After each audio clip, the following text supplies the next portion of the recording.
Let's wrap our coverage of the Fox News Laura Ingraham Trump town hall with some unbelievable clips from the second night. Last night they split this thing into two parts, and it is just yet another reminder of the degree to which Laura Ingraham willingly debases and humiliates herself. Some of these are tough to watch. Let's start with the first one.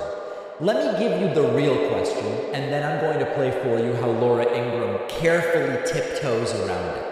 The real question to Trump about Melania is, she's been MIA for years and seems to want nothing to do with you, never mind the campaign. What's going on? Instead, Laura Ingraham says, you know, so many people love Melania, might we see her? It's the biggest cop-out question when we all know what the real question is here. This question I'm asked a lot, that Jill Biden is everywhere. She's campaigning. Yeah, other people want to know the answer to this, not me, of course.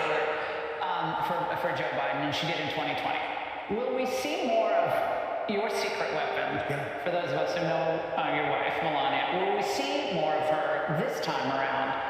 Given her ability to speak so many languages, her ability was so wonderful with children and everyone, and I think a lot of... By the way, she speaks many languages and she's good with children. Honestly, I don't even know how that helps win the Republican vote. I genuinely don't even understand that. People here want to see more of her. They love her. I'll tell you. So, and you know her. She's a very brilliant person. She speaks many languages, the whole thing. The whole thing she does. She speaks all the languages. Laura Ingraham is terrified to ask the real question, which is, why hasn't Melania been at a single campaign event? Why are you photographed with other women every other night at Mar-a-Lago? Why does she seem to want nothing to do with you and reportedly renegotiated a prenup in order to even stay with you, was one report. Anyway, Laura Ingraham just completely and totally pathetic. At another moment in part two of the town hall, Trump promises to bring very powerful crime to Washington, D.C., and, you know, there's two possibilities, right? He's really promising to bring crime to D.C., which I don't think is what he's actually saying. Or he doesn't know what the hell he's talking about. No, we're going to take over Washington, D.C. We're going to federalize. We're going to have very powerful crime, and you're going to be proud of it again. We are going to be so proud of the powerful crime that Trump is going to bring to Washington, D.C. Laura Ingraham at another moment asks Donald Trump, do you pray regularly? Trump pauses and then says, I pray. Let me interpret this one for you in a moment. Do you pray regularly? I pray. I pray. I mean, if you don't mind me asking, because I know this is a very faith-filled audience here, and I know there are people across the globe pray for you. Every question Laura has to justify because she knows Trump hates these questions. She knows Trump hates, where the F is Melania? So instead she goes, you know, people they love her so much because she speaks so many languages and she's so good with kids. People are just wondering, you know, I ask about prayer only because we're in South Carolina and it's the people. She's scared on every one of these questions because Trump hates these questions. And your safety, they're worried about your safety. Yeah. Now, after Laura Ingraham brings up that people are worried about Trump, Trump says he's worried about the people of South Carolina, and listen to the proverbial bomb that he drops here about bombs. I mean, if you don't mind me asking, because I know this is a very faith-filled audience here, and I know there are people across the globe pray for you and your safety. They're worried about your safety.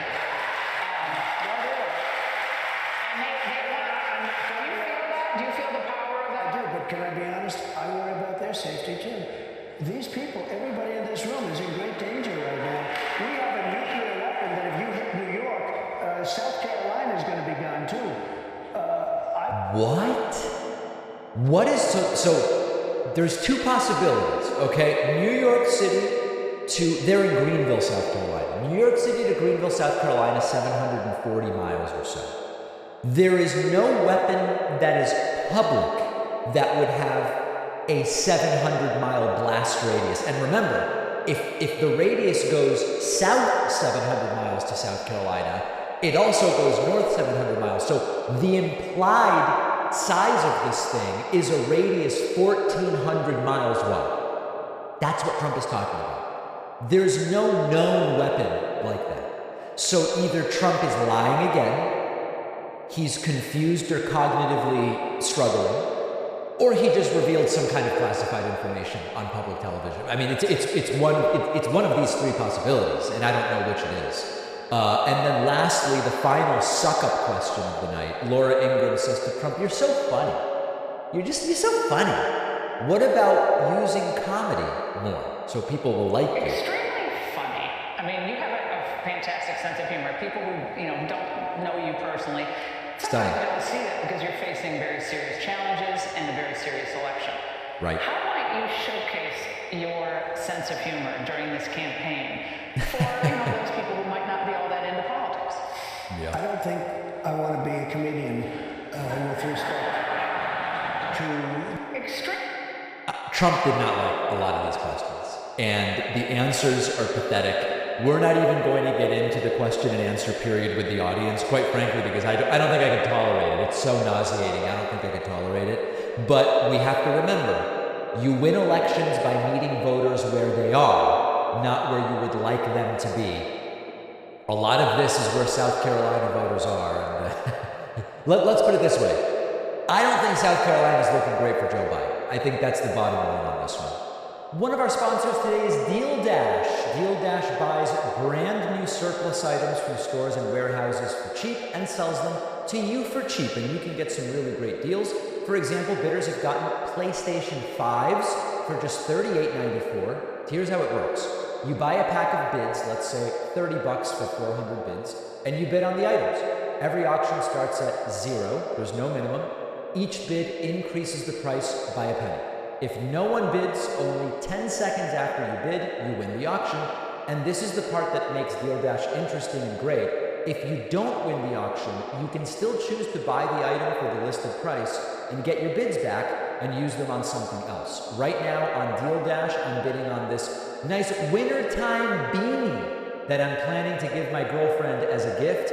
I think she'll love it, am I right? Deal Dash has so much different excellent stuff. You'll find something you need there for sure. And when you go to dealdash.com/Pacman, you will get 100 free bids with your first bid pack purchase. Just use my promo code Pacman. The link is down below.